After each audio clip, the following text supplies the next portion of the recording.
अरावली पर, क्योंकि बहुत ज्यादा बड़े स्तर पर जनता प्रदर्शन कर रही है। कई कई जगहों पर तो आप देखेंगे धरने पर बैठे हैं। सोशल मीडिया पर केवल अरावली दिख रहा है, लोगों की डीपियां चेंज हो गई है सर अरावली को लेकर। तो इस पर आप क्या कहेंगे?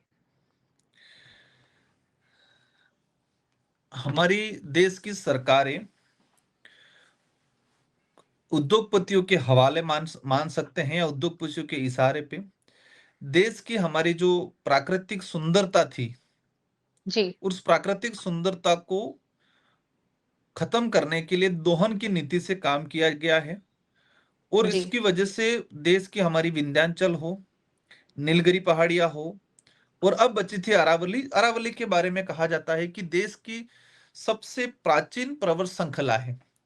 विंध्याचल हो, सतपुंडा के पहाड़ हो, हिमाचल हो, जी। हिमालय हो, हिमालय से भी पुरानी पर्वत श्रृंखला के रूप में अरावली को माना जाता है।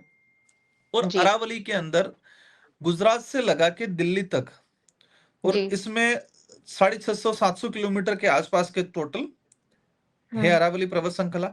इसमें सबसे अधिक राजस्थान में है। और उस वजह से, अरावली की वजह से, दिल्ली हो, हरियाणा हो, यूपी हो, और राजस्थान का पूर्व वाला या मध्य क्षेत्र हो, उसमें रेगिस्तान या गर्म हवाओं का इस इलाके में प्रवेश नहीं हो पाया, अरावली की वजह से ही। और अरावली को राजस्थान की रीढ़ की हड्डी माना जाता है।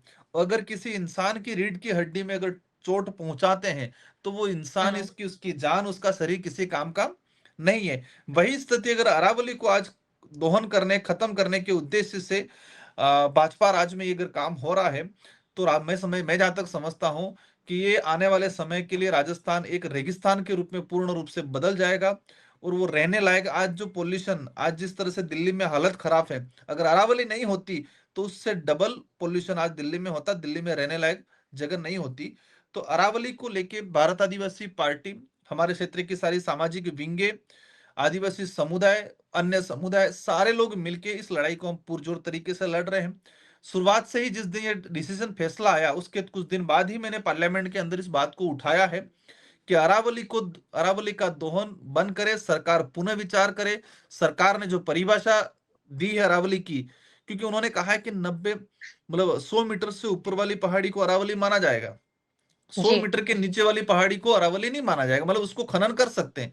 स्पष्ट उस बिल्कुल। परिभाषा में क्या है कि 100 मीटर से नीचे वाली पहाड़ी को किसी पे लीज पे दे सकते हैं, खनन के लिए पट्टा दे सकते हैं, किसी भी प्रकार की गतिविधि में समतल अमतल कुछ कर सकते हैं, वहां पर किसी प्रकार का प्रतिबंध नहीं रहेगा।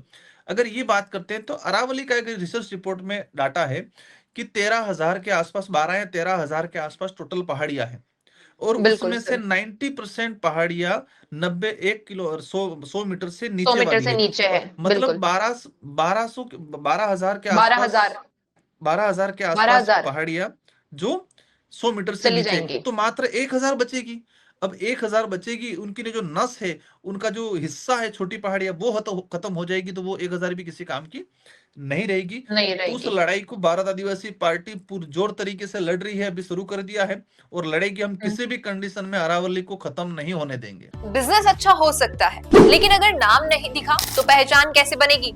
अब टेंशन छोड़िए, द फैक्ट इंडिया आपके बिजनेस को देगा वो पहचान जो पूरे राजस्थान में हर किसी तक पहुंचे। न्यूज चैनल पर विज्ञापन, पॉडकास्ट और प्रमोशन के जरिए आप सीधे 5 लाख सब्सक्राइबर और 10 करोड़ से ज्यादा व्यूज तक अपनी पहुंच बना सकते हैं। तो देर किस बात की, आज ही द फैक्ट इंडिया से जुड़िए और अपने बिजनेस को बनाइए हर घर का नाम।